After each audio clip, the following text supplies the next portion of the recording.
El Palacio de Linares, actualmente sede de la Casa de América, que se alza orgulloso y elegante en el privilegiado entorno de la Plaza de Cibeles de Madrid, tiene entre los madrileños fama de palacio encantado. ¿A qué sucesos debe este palacio su fantasmagórica fama? ¿Qué ocurrió entre sus muros? ¿Qué hay de verdad y qué hay de leyenda? ¿De quiénes son los fantasmas que, según se cuenta, por las noches recorren de forma quejumbrosa y lastimera sus corredores y salones? Echemos un vistazo hacia atrás en el tiempo y conozcamos algo de la historia del Palacio de Linares y sus primeros habitantes y propietarios, los desafortunados marqueses de Linares.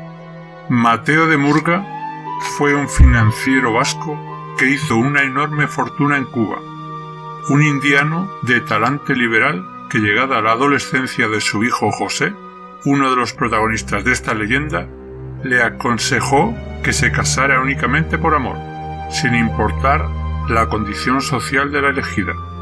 José se enamoró perdidamente de Raimunda Osorio, hija de una humilde estanquera, pero cuando le pidió permiso a su padre para contraer matrimonio, éste, de modo sorprendente, intentó disuadirle, enviándole a Londres para que olvidara ese amor. Pero a los pocos meses de su llegada a Londres, falleció Mateo de Murga e inmediatamente José regresó a Madrid, y una vez pasado el luto correspondiente, se casó con su amada Raimunda.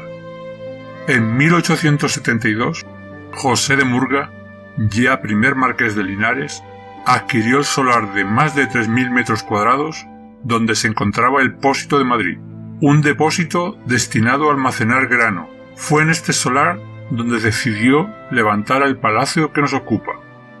12 años después, los marqueses decidieron trasladarse al que sería su nuevo hogar, a pesar de que las obras en el palacio aún no habían concluido.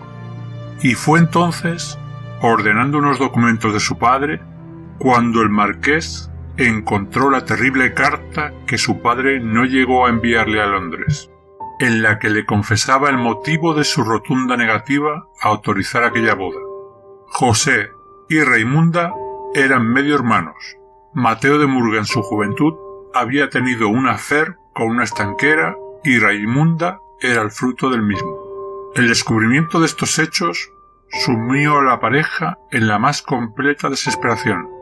Raimunda estaba segura de que todo era cierto, pues recordaba cómo su madre, en su lecho de muerte, maldijo a aquel que la amó y luego la abandonó, junto al fruto de su pecado. El matrimonio, en su desesperación, recurrió al mismísimo Papa Pío IX, que les concedió una bula papal denominada Casti Convivere, por la cual los marqueses podían seguir casados, pero observando la más absoluta castidad. A partir de ese momento, los marqueses continuaron viviendo bajo el mismo techo, pero en diferentes plantas del palacio. Y entonces ocurrió lo peor que podía pasar. A los pocos meses, Raimunda dio a luz a una niña, Raimundita, fruto del gran amor que los marqueses se profesaban, pero también fruto del pecado al no haber respetado la bula papal que les obligaba a vivir en castidad. Y aquí comienza todo.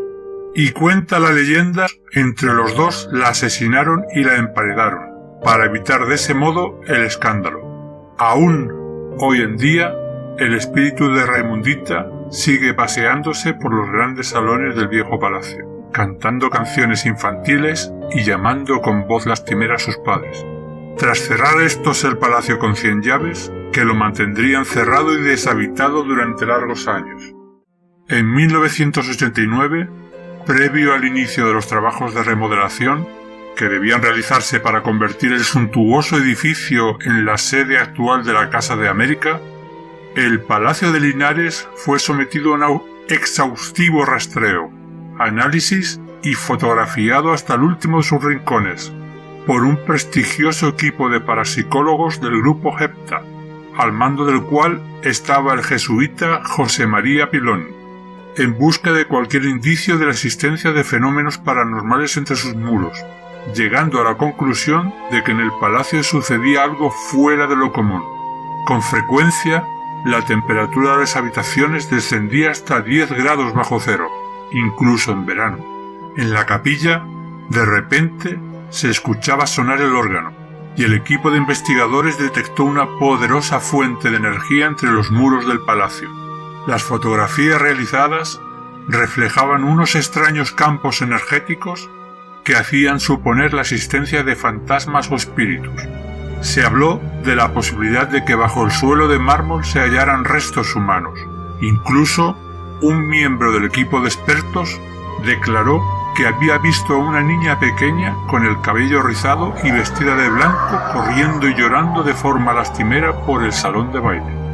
El informe definitivo confirmó que el Palacio de Linares estaba invadido por campos energéticos cuyo origen se debía al trágico desenlace de un asunto familiar.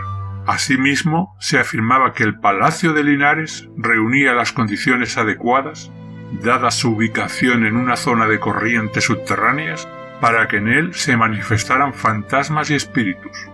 Aún hoy en día, ya convertido el palacio en la Casa de América, se afirma que los vigilantes de seguridad duran más bien poco. Incluso hay quien asegura que algunas noches se pueden ver a los fantasmas de los marqueses vagando desconsolados por sus habitaciones, cumpliendo así con su eterna condena de separación.